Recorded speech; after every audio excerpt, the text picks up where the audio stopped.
I'm going to start off the sports show by saying boiler up. Yeah, Zach Edey put up 38, but Trace Jackson Davis is still obviously better. That's just not true. Zach Edey is better.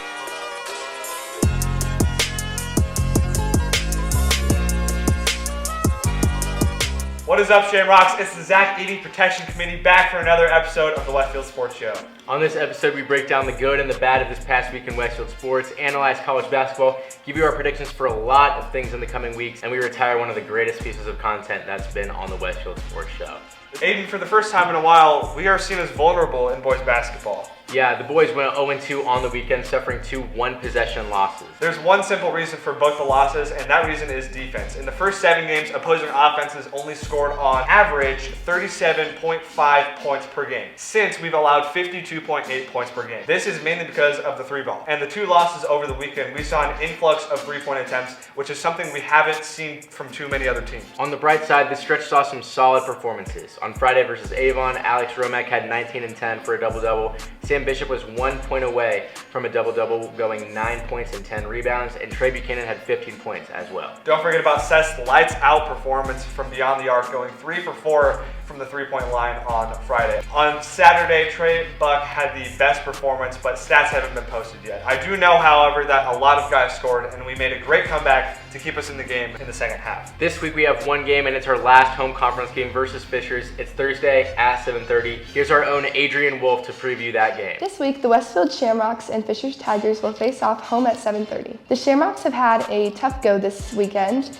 against Avon and Liberty Christian and are currently ranked 13th. Not exactly an ideal position to be in when facing off against a higher ranked team. Despite this challenge though, there is still hope for victory. The Shamrocks will need courage and determination if they're going to pull out a win. However, with some hard work and dedication from both players and coaches, anything is possible. By focusing on what has been working for them so far this season and playing good defense while watching for opportunities offensively, perhaps we can see something special happen come game time. At any rate, it's sure to be an exciting matchup between 2 great teams. The girls team did not end out the regular season on a high note. They took a 5-point loss to Ben Davis on Tuesday. We had 2 20-point quarters, the first and the third to be exact, but 2 one-digit quarters to follow each of them, if that makes sense. Just take a look at the quarter-by-quarter scoring totals. The consistency was just not there. You know who was there? Ellie Kelleher. She dropped 24 in the game and was making plays all over the place. In the end, however, we were not there and suffered the loss. The girls begin sectional play on Tuesday at Noblesville versus a stacked Zionsville team. It should be a great matchup. You should definitely go show out. Wrestling sectionals have come and gone, and we were successful. 7 of our guys advanced to regionals next week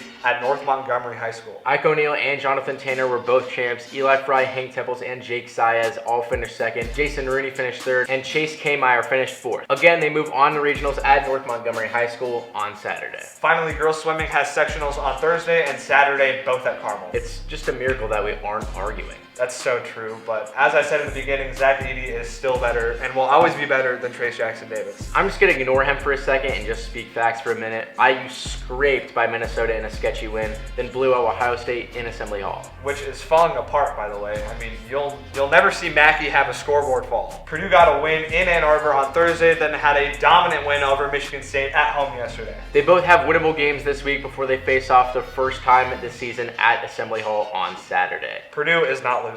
IU isn't losing either. That's impossible. One team has to lose, and since Purdue isn't losing, it has to be IU. Purdue will not lose if they don't lose in Assembly Hall. Do you think if Brock Purdy didn't get injured and that catch Devontae Smith made didn't count, the 49ers might have won that game?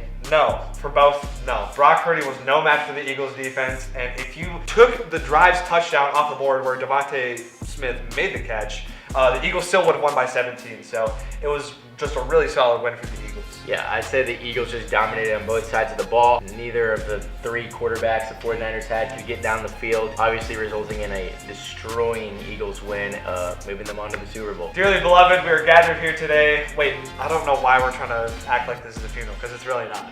In all seriousness, it is time that we officially retire the Joe Burrow jersey from the sports show. I will say, even though that thing annoyed me, it was a heck of a ride. This article of heavenly clothing made countless appearances in a lot of sports shows, and it was a great reason to root for the Bengals. But all good things must come to an end. Speaking of good things coming to an end, the Chiefs defeated the Bengals in a thriller yesterday, 23-20. Despite Mahomes being injured and still playing, one of the main reasons the Chiefs controlled this game was the defensive line. Chris Jones absolutely ruled yesterday, and Joe Burrow was sacked many times, resulting in not a lot of offense from Cincinnati. I feel like Joe Burrow played to the best of his ability. He really couldn't have done much more with that offensive line. Granted, the run game wasn't exactly there all day either. At one point in the game, the Chiefs just switched and they started running, the 4 down and then the 8 coverage. Just not a lot you can say about the game. Bengals took a tough loss. Chiefs are a good team, but I don't think they're going to win the Super Bowl by any means. All right, hey, take it easy, Jalen. Jalen Hurts, go win the Super Bowl, please. I'm guessing, is that your pick? Yeah, I don't see why not. They have a loaded roster and way more talent than the Chiefs have this year. Yeah, Mahomes might not be 100% going into that game after what happened on Sunday against the Bengals. I think he'll still play well. I don't know if well is enough to beat the Eagles after seeing what the Eagles did to the 49ers and probably the best defense in the league. I don't know. I don't see the Chiefs winning this game. We'll wait a while to see what happens, but there's a lot to keep us company in the meantime, and that's all from us. Stay breezy and go Rocks.